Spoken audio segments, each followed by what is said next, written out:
melodia é assim, ó. Agora até eu esqueci.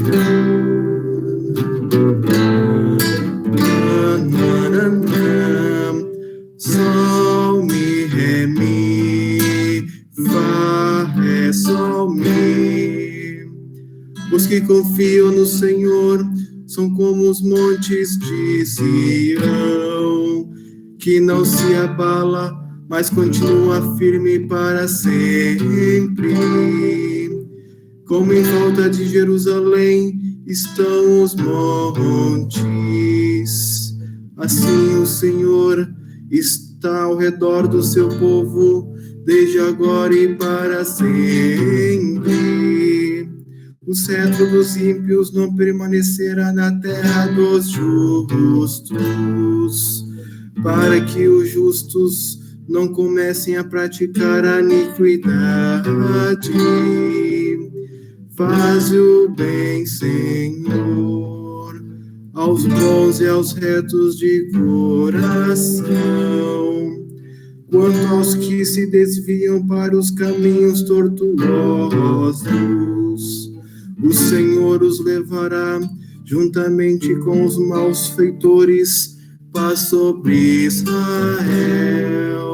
Glória ao Pai, ao Filho e ao Espírito Santo, como era no princípio, agora é e para sempre será, de eternidade a eternidade.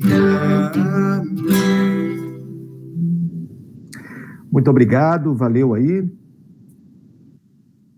Bem-vinda também a Dona Doris Virte, eu estou vendo que ela está agora também conosco. Bem-vinda, Dona Doris. Depois, no final, também vamos orar pela sua irmã, a Dona Ruth, que está hospitalizada. Queridos irmãos, então hoje nós vamos fazer o estudo do Salmo número 125. Alguém aí, candidato para ler o Salmo 125? Eu leio. Obrigado, Márcia. Os que confiam no Senhor são como o monte de Sião, que não se abala, firme para sempre. Como em redor de Jerusalém estão os montes, assim o Senhor em derredor do seu povo, desde agora e para sempre. O cetro dos ímpios não permanecerá sobre a sorte dos justos, para que o justo não estenda a mão à iniquidade.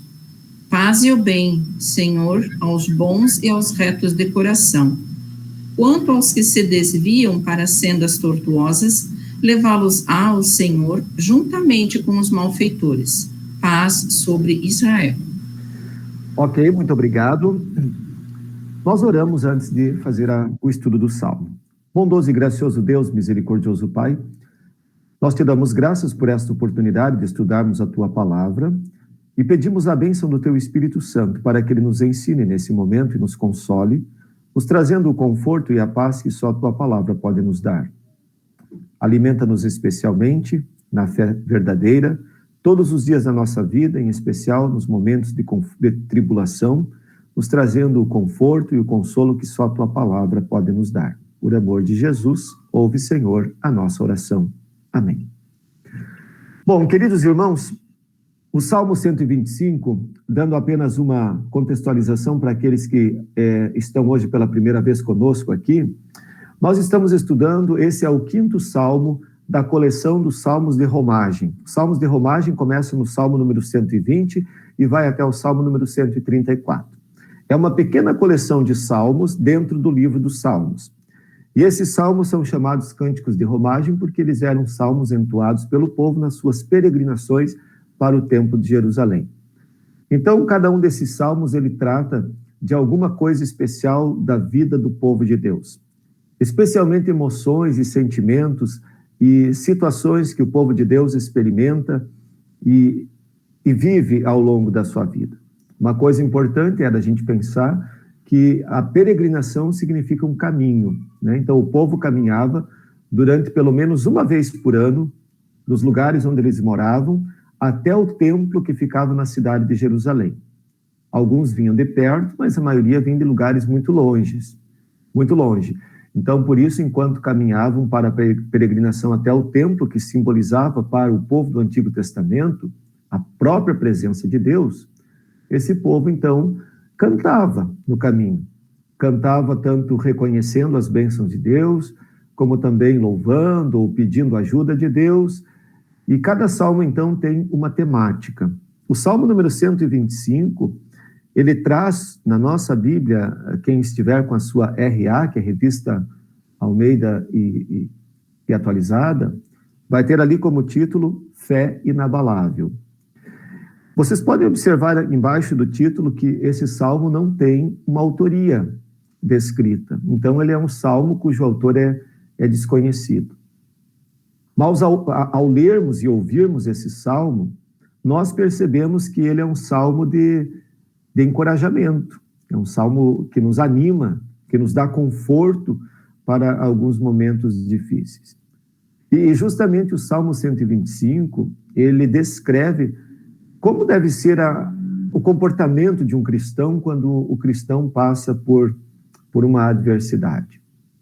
Quando a gente olha para um texto da Bíblia, quer seja ele um capítulo inteiro ou um pedaço de um capítulo que nós chamamos de perícope, é importante que a gente olhe o contexto maior no qual o texto está inserido.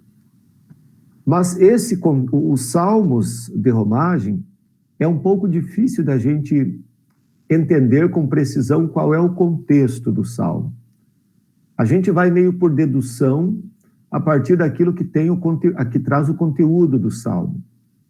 Bom, como esse salmo, ele fala muito dos inimigos, fala dos ímpios, e fala também de não ser abalado, a gente sugere que talvez algumas alternativas possam ser possíveis.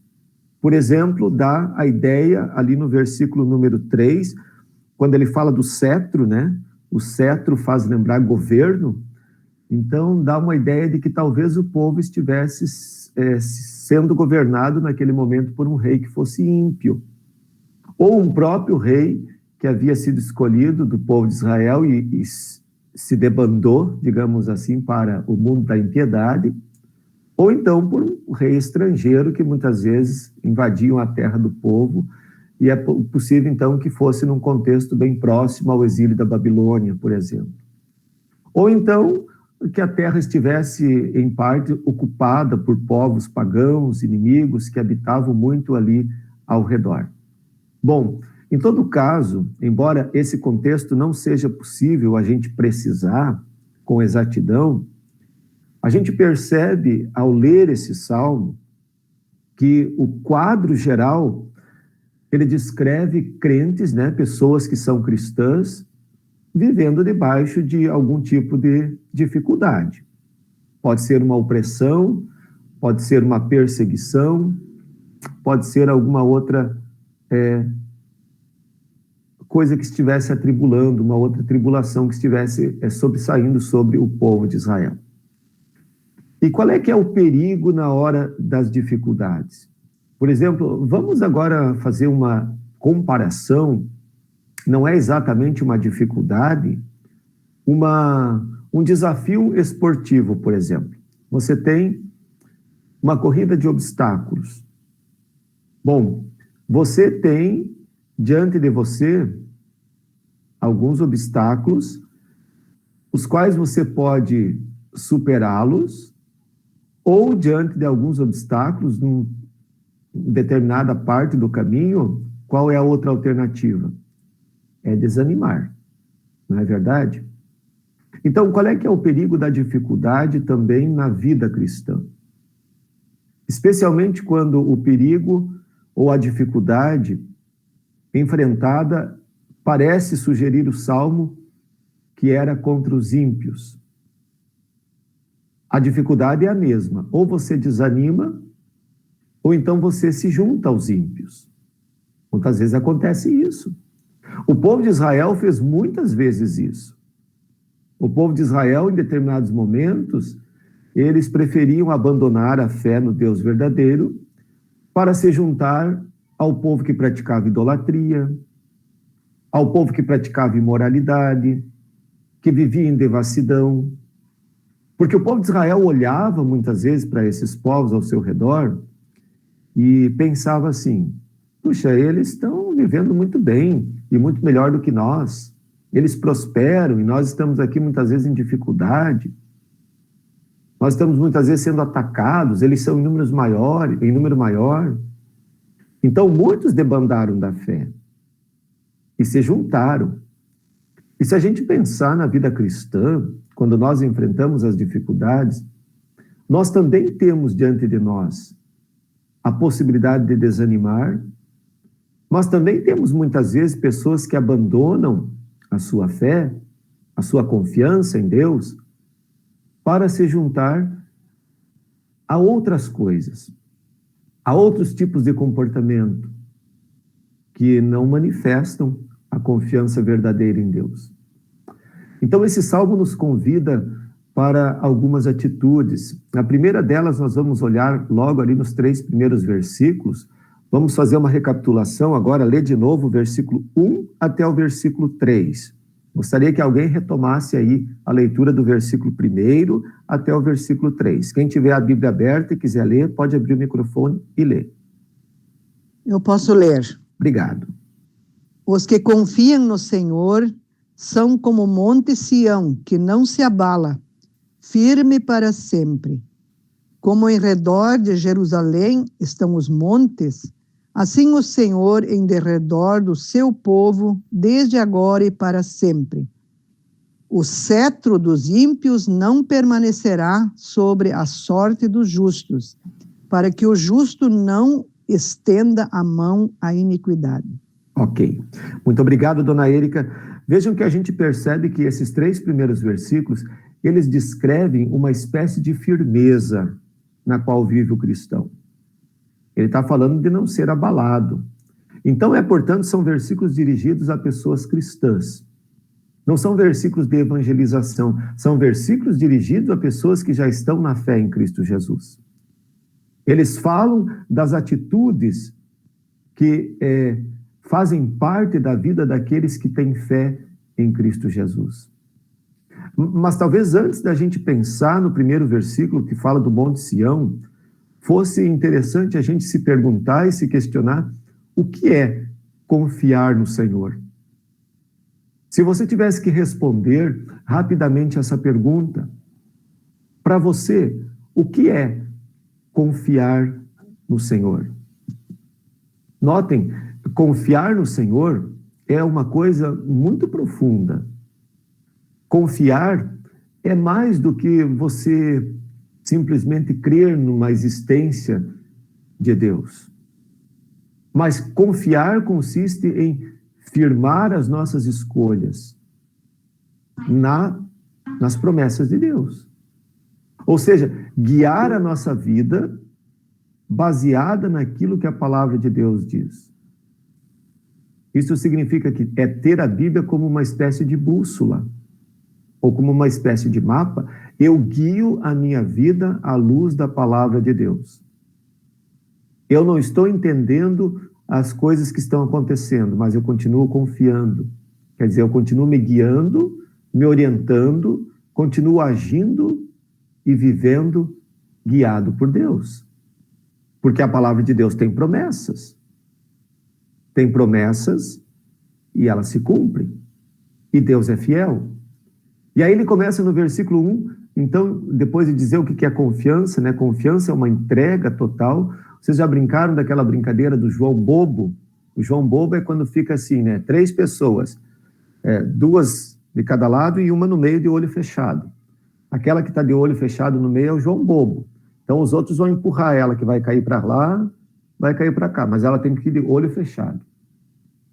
Então, quando ela de fato se entrega e vai, isso é uma confiança.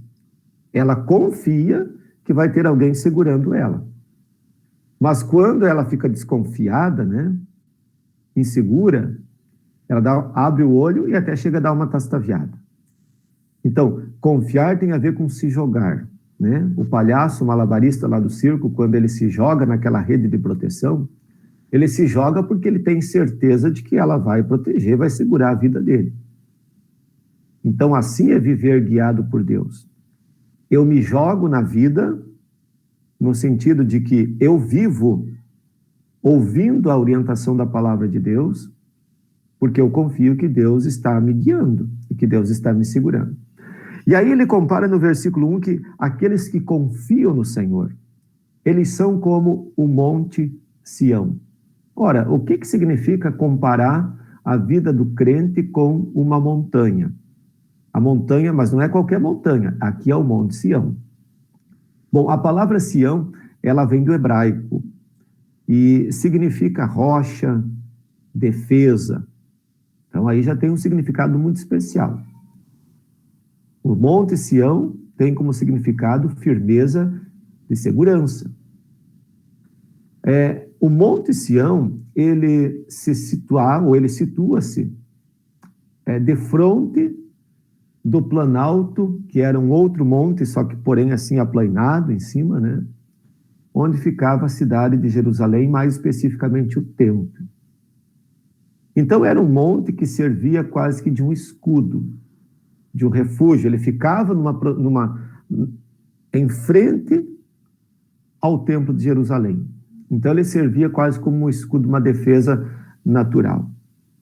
E lá em cima, então, desse monte, onde ficava o planalto, que era o templo de Jerusalém, lá também se dava a unção e a coroação dos reis. E era considerado pelo povo o lugar onde Deus morava e habitava com o seu povo. A cidade de Jerusalém, no tempo do Antigo Testamento, ela era considerada a pérola mais preciosa de todas as nações, especialmente pelo povo de Israel. Porque lá descreve que era a cidade onde Deus habitaria com o seu povo. A gente viu esses dias num dos nossos estudos que, inicialmente, Deus exigiu com que o povo adorasse no templo, justamente para livrar o templo, para livrar o povo e fazer o povo perceber que há um único Deus. O povo tinha que perceber isso primeiro. Então, às vezes também a palavra Sião, ou a própria palavra Jerusalém, ela pode se referir ao povo de Israel, que é a igreja. Por exemplo, quando canta naquele hino Jerusalém Celeste, quem é a Jerusalém Celeste que desceu do céu? É a igreja. A igreja de Cristo descrita lá. Nós somos descritos muitas vezes como a Sião Celeste. Nós, que eu digo, nós, igreja, conjunto de povo cristão. Só que esta expressão é para falar da igreja triunfante. Igreja triunfante significa a igreja que já mora no céu. Os cristãos que já estão no céu. Então, aqui ele está nos comparando que, mas aqui especificamente é um monte geográfico, físico, né? Um lugar. E aí tem os Salmos 46, 47 e 48, que nós vamos dar uma olhada agora em alguns versículos. Vamos lá para o 46 primeiro. Eles descrevem e celebram Deus como o grande e vitorioso rei que habita nesse monte, ou que governa sobre esse monte. Salmo 46, versículo 1 a 7. Quem pode ler para nós? Salmo 46, versículo de 1 a 7. Eu leio. Pode ler. Deus é o nosso refúgio e fortaleza, socorro bem presente nas tribulações. Portanto, não temeremos, ainda que a terra se transtorne e os montes se abalem no seio dos mares. Ainda que as águas tumultuem e espumejem, e na sua fúria os montes se estremeçam, há um rio cujas correntes alegram a cidade de Deus, o santuário das moradas do Altíssimo. Deus está no meio dela, jamais será abalada. Deus ajudará desde antemanhã. Bramam nações, reinos se abalam, ele faz ouvir a sua voz e a terra se dissolve. O Senhor dos exércitos está conosco, o Deus de Jacó é o nosso refúgio. Muito obrigado. Então, o Monte Sião, muitas vezes, também é identificado com o próprio Deus no Antigo Testamento. E aqui ele está dizendo que ele é o nosso refúgio, ainda que os montes se abalem, ainda que aconteça terremoto, que as águas tumultuem, espumejem, está dizendo, e Deus é o nosso refúgio. Ou seja, ele está comparando agora uma questão de ficar firme. Tudo ao redor está caindo. Tudo ao redor está, assim, desandando. Mas ele está dizendo, mas aquele que está no Senhor está dentro de um refúgio. Ele usa no versículo 1 a linguagem fortaleza. Fortaleza é um lugar de segurança no meio de uma guerra. Senhor dos Exércitos, no versículo 7, é uma expressão também para falar do Deus Todo-Poderoso. Agora o Salmo 47, versículo 6 a 9. Quem poderia ler? 47, 6 a 9. Eu leio. Por favor. Salmodiai a Deus, cantai louvores. Salmodiai ao nosso Rei, cantai louvores. Deus é o Rei de toda a terra. Salmodiai com harmonioso cântico. Deus reina sobre as nações. Deus se assenta no seu santo trono. Muito obrigado. Os príncipes dos... pode ir até o 9, obrigado. Até o 9? Uhum. Os príncipes dos povos se reúnem, o povo do Deus de Abraão, porque a Deus pertence os escudos da terra. Ele se exaltou gloriosamente. Obrigado, Ademir. Notem como, mais uma vez, Deus é descrito como aquele que faz a segurança, como aquele em cujas mãos tudo se encontra devidamente seguro, aquele a quem pertencem todas as coisas, aquele que reina sobre todas as coisas, sobre o céu e sobre a terra, e aí nós somos convidados a cantar louvores para aquele que se assenta no trono. E agora, mais especificamente, voltando então para o contexto do povo de Israel. O trono de Deus na terra ficava no templo de Jerusalém. E por último agora, Salmo 48, 1 a 3. Quem pode ler?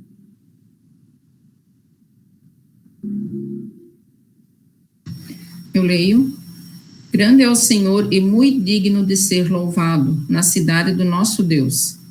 Deus, seu santo monte, belo e sobranceiro, é a alegria de toda a terra, o monte de Sião para os lados do norte, a cidade do grande rei. Nos palácios dela, Deus se faz conhecer como alto refúgio. Obrigado. Aqui ficou bem transparente, né? O Monte Sião, ele é simbolizado como a presença do próprio Deus. A cidade do nosso Deus, descrito no versículo 1, é a cidade de Jerusalém para aquele contexto. Então, notem a importância que tinha falar ali. Os que confiam, voltando para o Salmo 125, os que confiam no Senhor serão como o Monte Sião que não se abala. Olha, eu quero chamar a atenção para o fato. Ele está dizendo que o que confia no Senhor, ele não irá ser abalado. Mas ele não está dizendo que aquele que confia no Senhor não irá passar por adversidade. Não irá passar por um temporal.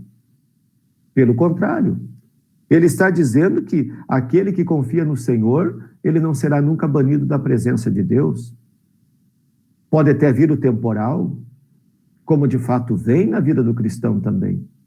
Mas ele permanece firme. E permanece firme porque ele está sob um monte que é firme. E esse monte, claro, em última instância, é o nosso próprio Deus. É preciso lembrar que o Monte Sião aqui representa a presença de Deus. Então, diante do temporal da vida que vem, diante das adversidades que nós passamos, qual é a diferença para permanecer ou sucumbir? É onde nós estamos assentados. E é isso que o Salmo vem mostrar, quando mais adiante ele vai falar no versículo 2 sobre a proteção. Olhem lá, como em redor de Jerusalém estão os montes, assim o Senhor em derredor do seu povo desde agora e para sempre. O Monte Sião, ele é um monte cercado por uma cadeia de montanhas. E essas montanhas servem como uma proteção natural.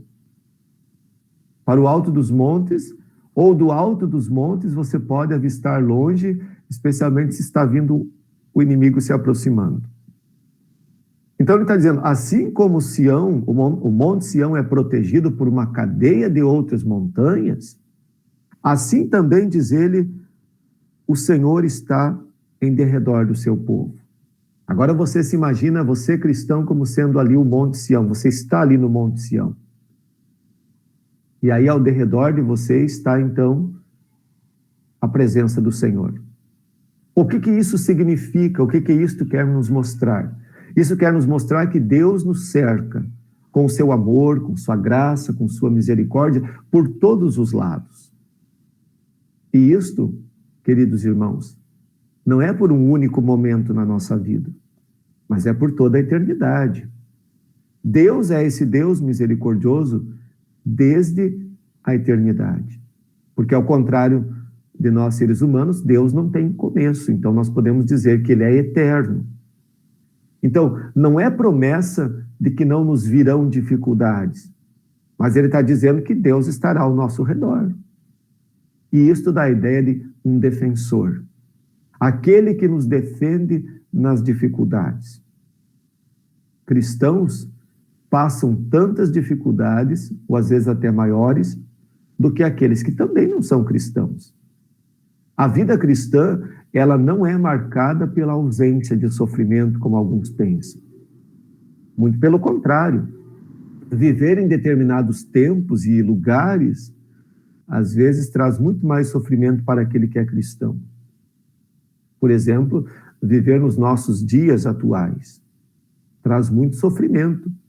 Sofrimento de conviver com ideias tão distantes da palavra de Deus. Conviver com comentários tão depreciativos da vida cristã. Isso também são coisas que nos dificultam a vida.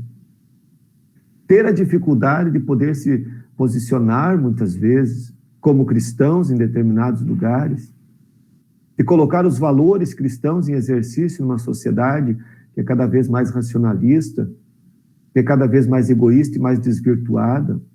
Então, a gente compara esse salmo com as dificuldades que o povo de Israel estava descrevendo, que eles viviam no meio dos ímpios, e a gente pensa, mas não é diferente hoje. E se olhar na história toda da igreja, também não é diferente.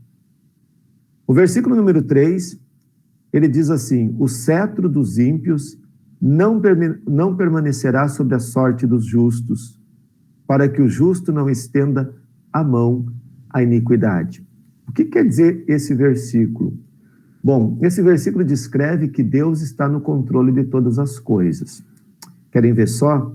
A palavra cetro, ela significa governo, poder.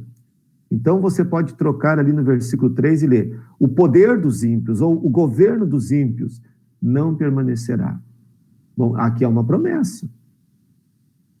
Não é uma coisa que talvez, ou que seja duvidosa, mas ele está dizendo, com todas as afirmativas, o governo dos ímpios não permanecerá sobre a sorte dos justos. Essa sorte que fala aqui, não é a sorte que nem a gente pensa assim, vamos sortear um negócio aqui e ver quem vai cair. Não. A sorte aqui que é um sinônimo de dizer assim, o curso da vida. Tá? Então, o governo dos ímpios, ele não permanecerá sobre o curso da vida dos justos. Então, muitos abandonam a sua fé na tribulação, como é um exemplo que a gente pode ler em Jeremias 2,30. Alguém pode abrir lá em Jeremias 2,30 para a gente ver um exemplo de abandono na fé?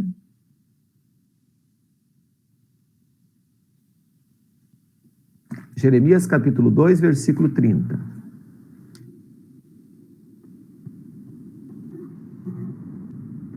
Eu vou ler. Obrigado. Em vão castiguei os vossos filhos.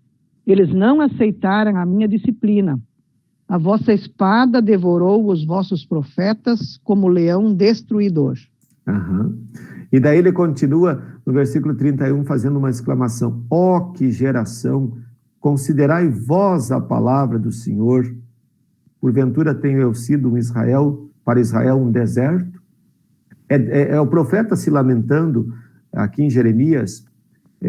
Era um contexto de extremo abandono da fé. Então Deus estava dizendo ali, né? Em vão eu castiguei os vossos filhos, quer dizer, Deus mandou a aprovação, mas eles não souberam ser corrigidos, não se permitiram ser corrigidos. Então, preferiram se juntar aos ímpios, aos pagãos. Então, muitas pessoas são tentadas a abandonar a fé quando vem alguma coisa difícil na sua vida.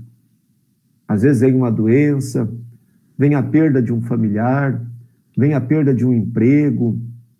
E muitas pessoas têm a tendência de se decepcionar com Deus nesses momentos.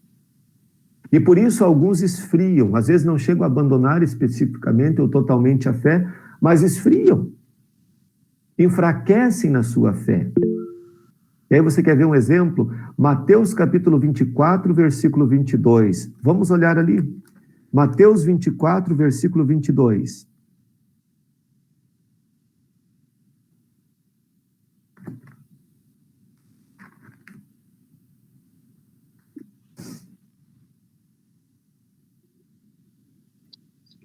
Posso ler, pastor? Obrigado, pode ler. E se aqueles dias não fossem abreviados, nenhuma vida se salvaria. Mas por causa dos eleitos, aqueles dias serão abreviados. Obrigado, Ugner. Olhem o título no versículo 15, a grande tribulação. Está falando ali daquela grande tribulação descrita que antecederá o final dos tempos. E agora aqui o Mateus está dizendo que se esses sofrimentos que vão anteceder o final dos tempos não fossem abreviados, nenhum justo seria salvo. O que isso aqui quer dizer? Quer dizer que muitas vezes quando o sofrimento é grande, é longo, uma grande parte das pessoas não permanece, não persiste na fé. Alguns lutam até um determinado tempo e vão perdendo as suas esperanças. E aí começam a se entregar. Começam a buscar socorro em qualquer lugar, começam a seguir qualquer voz que eles chamam prometendo um recurso, etc. e tal. E por que isto é desse jeito? Porque muitas vezes as pessoas têm a ideia errada de que a vida cristã, ela necessariamente deveria ser uma vida livre de dificuldades. E não é verdade. Qual é o objetivo da vida cristã? Você já se respondeu essa pergunta? Por que é que eu sou cristão? Ou para quê? Ou o que se espera do cristão? Se espera do cristão que ele permaneça fiel ao Senhor. Esse é o objetivo da vida cristã. E não ficar livre das dificuldades. Não há na Escritura Sagrada essa promessa de que a vida cristã tem ausência de dificuldades. Mas há na Escritura Sagrada a promessa de que nós seremos como o Monte Sião. Firme, inabalável, resistente. Por quê? Porque o apóstolo Paulo vai nos ensinar em 1 Coríntios 10, 13, que Deus jamais permite que o cristão ele sofra além da força que Deus concede. Então, Deus sabe o tempo da adversidade de cada um. E por isso, muitas vezes, Deus abrevia o sofrimento. Você nunca pensou assim a respeito de uma pessoa, por exemplo, que sofre de uma doença muito grave e sofre bastante, e de repente Deus leva ela, aos nossos olhos, por vezes muito jovem. Mas por que a gente não pensa da outra maneira? Deus a levou porque Deus quis abreviar o tempo do seu sofrimento. Deus quis abreviar a sua adversidade enquanto ela ainda estava perseverante na fé. Por isso, queridos irmãos, a gente não conhece os planos de Deus. A gente não sabe daquilo que Deus tem preparado para cada um de nós. E viver em confiança é viver justamente na certeza de que mesmo eu não compreendendo determinadas coisas, Deus faz tudo para o nosso melhor. Por isso o apóstolo Paulo vai dizer, tudo coopera para o bem daqueles que amam a Deus. Então, voltando agora para o versículo número 3 do Salmo 125. O cetro, o governo dos ímpios não permanecerá sobre a sorte dos justos, para que o justo não estenda a mão à iniquidade. O que quer dizer essa expressão final? Estender a mão à iniquidade quer dizer desistir da perseverança e se tornar um com aquele que é ímpio também. Se entregar àquilo que está sendo adversidade. Ou se juntar à causa da sua adversidade, no caso aqui do salmista, o que lhes causava sofrimento era o ataque dos ímpios. Uma forma é ser perseverante. A outra forma, para se livrar, seria se juntar aos ímpios e também passar a caçoar do povo de Deus. Seguindo adiante no versículo 4, o salmista nos ensina também uma coisa especial para os momentos de dificuldade. Pedir a Deus. Ele nos ensina a orar, ele diz, agora ele vai falar com o Senhor. Olha o versículo 4. Faze o bem, Senhor, aos bons e aos retos de coração. Talvez você possa pensar que fazer o bem aqui no pedido do salmista é que Deus não permita que nada sobrevenha contra o seu povo. Não é esse o ponto. O ponto é pedido de proteção para o povo nos momentos de tentações. Ou seja, o salmista está pedindo, quando ele fala, faze o bem, ele está pedindo que Deus ajude o seu povo a perseverar firme na fé. Portanto, queridos, confiança é viver no Senhor quando tudo parece ter sido tirado de nós.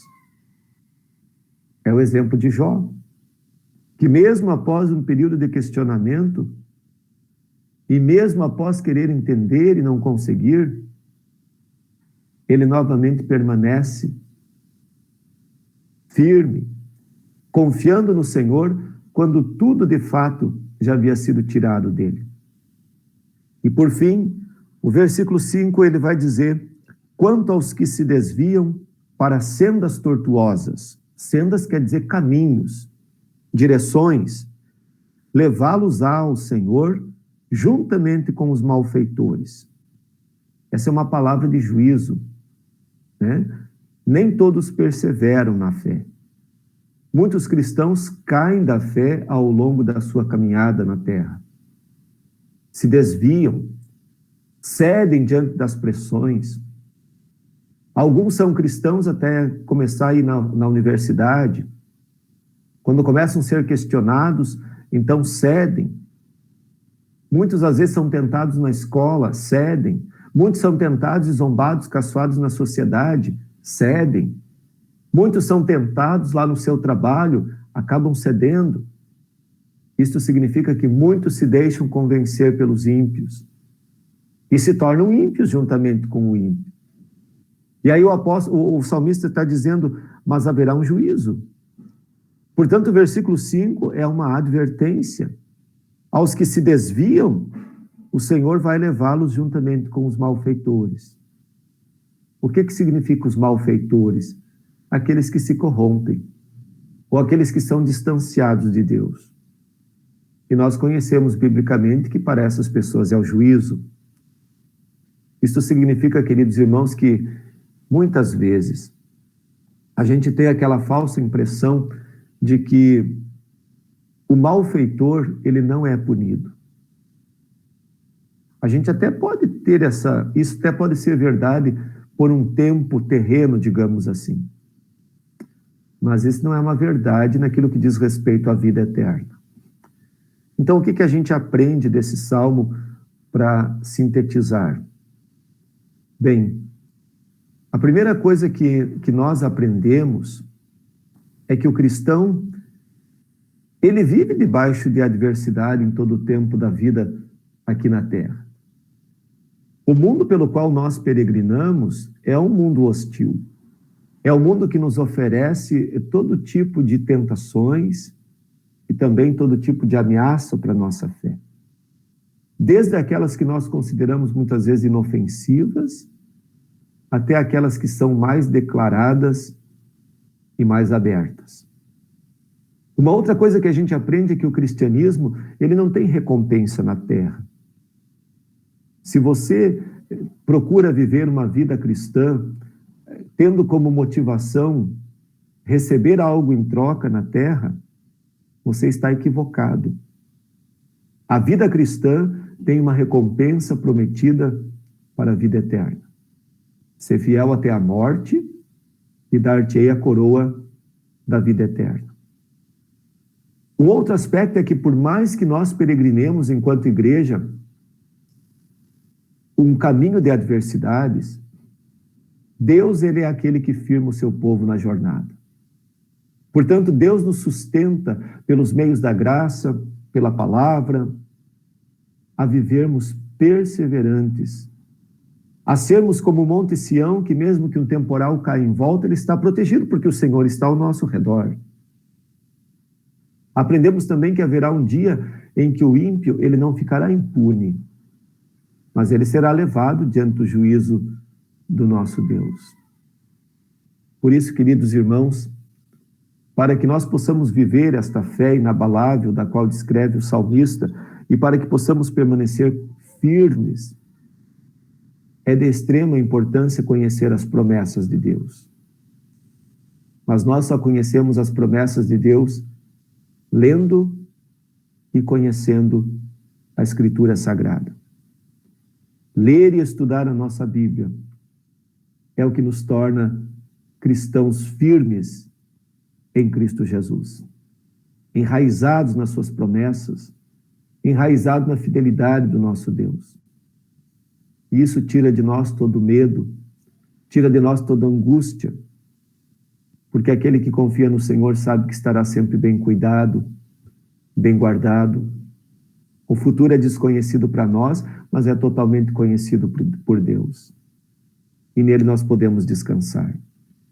Por isso, queridos irmãos, assim como o povo estava firmado e salvo no Monte Sião, assim também nós podemos permanecer firmes se permanecermos na montanha que se chama Palavra de Deus. É lá que Deus nos consola, é lá que Deus nos exorta, é lá que Deus nos torna perseverantes para a vida eterna. Amém? Vamos lá? Se alguém tiver um comentário, uma pergunta, uma colaboração a fazer, fique à vontade. Pastor? Pois não. Hoje, justamente, a devoção nossa, minha do Ricardo, que a gente fez hoje pela manhã, ela falava justamente sobre isso, de que Deus, muitas vezes, o apóstolo Paulo falava do espinho da carne, né? São as adversidades. E ali falava justamente isso, que muitas vezes Deus usa o espinho na carne, as adversidades, né? Para nos mostrar que a graça dele nos basta, a tua graça me basta. Então, sim, as adversidades, elas têm uma razão de ser. Muitas vezes a gente acha que a gente tem a graça de Deus, mas não vive isso no dia a dia. Então, muitas vezes as adversidades, elas vêm nos mostrar isso, que só a graça de Deus me basta. Então, eu acho que a confiança, a gente sempre acha, eu tenho confiança, eu sou cristão e tal, até que vem um espinho na carne, né? Então, eu acho que é bem por esse lado, assim, até onde eu confio, né? E Deus, muitas vezes, ele nos responde quando a gente ora, é sim, é não e espera. A gente sempre quer que seja sim, mas Deus, muitas vezes, né? Então, isso é realmente confiar. É também no não e é também no espera. Não é só quando as coisas são como a gente quer. Então, eu acho assim que esse salmo, ele reforça isso. É muito fácil ter fé quando tudo dá certo, né? As nossas respostas que almejamos nas orações é porque aquilo que, como descreve a palavra, nós enxergamos em parte, mas Deus enxerga o todo. Então, a partezinha que nós estamos enxergando, muitas vezes a gente acha que tem que ser daquele jeito que a gente está pedindo. E Deus responde de um outro jeito, que às vezes não é a nossa maneira de entender. E nós não percebemos que Deus está respondendo para o nosso melhor, e lá na frente a gente vai compreender. Então, confiar é exatamente isso, é orar e, de fato, entregar, descansar, né? Ora e dorme, né? Ora e dorme. Deita a cabeça no travesseiro e confia que Deus estará cuidando de você em todo o tempo da sua vida. Então, sim, obrigado, Márcia, aí, por esses comentários. Os espinhos na carne, muitas vezes, eles são aqueles que nos ajudam a aproximar, e o apóstolo Pedro vai dizer que isso é como o ouro, que ele precisa do fogo para purificar. A nossa fé, muitas vezes, precisa também de passar por alguns momentos de dificuldade para também ser aperfeiçoado. E esse aperfeiçoado significa, às vezes, nos tirar da zona de conforto, ou nos tirar, às vezes, de uma fé fria, morna, de uma fé apenas de costume, né? Mas de uma vida realmente íntima com o nosso Pai Celestial. Obrigado aí pela participação. Mais algum comentário, alguma pergunta? Fiquem à vontade, é um espaço democrático, apesar de que eu sou o que fala a maior parte aqui. Boa noite. Boa noite, Rayane. Eu lembrei de um hino, Rejubila, filha de Sião. O que significa filha de Sião? Olha, a Rayane é a menina das perguntas difíceis, mas hoje não é tão difícil essa não, Rayane. Rejubila, filha de Sião, se não me engano, é o hino número 11 do nosso hinário. A filha de Sião significa a igreja cristã. A igreja cristã, especialmente aquela do Novo Testamento. Você vai dizer, ó, filha de Sião, tá? Então, é um sinônimo de igreja cristã nesse hino. É o hino número 12. Obrigada. Se você olhar lá, ela diz assim na sequência, vem entoa salmos, ó Jerusalém. Uma vê das o rei da glória, vê o teu bonitas do Inário. Oi? É uma das melodias mais bonitas do Inário, né? É verdade. Você pode até tocar ela para nós terminar o estudo no piano. É o número 12, já vai procurando aí. Então é isso, Rayane, significa a igreja cristã, todos aqueles que creem em Cristo. É um convite para que a gente cante glórias e hosanas ao nosso Deus. Mais alguém gostaria de participar?